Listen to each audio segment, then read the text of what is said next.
The memory chamber. In a not-so-distant future, a corporation named Rememory had risen to prominence. It promised a life free of painful memories by extracting and storing them in a place known as the memory chamber. John, a middle-aged man with a history of heartbreak, decided to give it a try. He had lost his wife to a tragic accident, and the weight of that memory had haunted him for years. The day he walked into the sterile white clinic marked the beginning of a new life. Inside the chamber, John lay on a reclined chair. A technician placed electrodes on his temples, and a soothing voice instructed him to close his eyes and let go. Slowly, the memories flowed out of his mind, like tendrils of smoke dissipating into a dark void. The pain and sorrow he had carried for so long were gone. John emerged from the chamber with a newfound lightness in his step. He felt reborn, liberated from the torment of his past. Days turned into weeks, and he reveled in his newfound joy. Life was good again. However, as time passed, John began to notice something strange.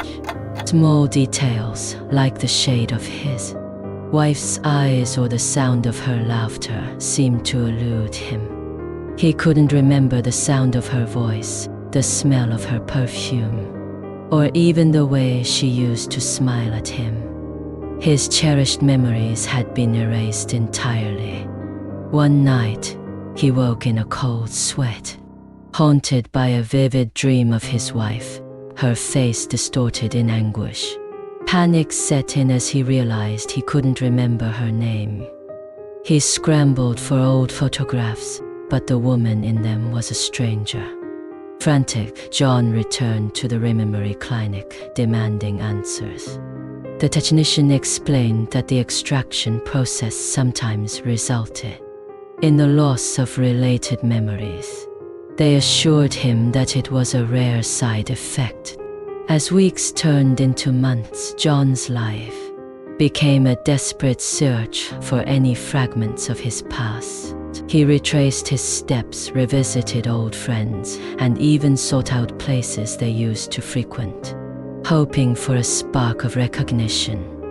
One day, as he sat by a park bench, a soft breeze rustled the leaves of a nearby tree. In that moment, a faint memory stirred, a gentle touch, a shared laugh. Tears welled up in his eyes as he realized that some things couldn't be erased. But the memory chamber had taken much from him, leaving only the pain of what he couldn't remember.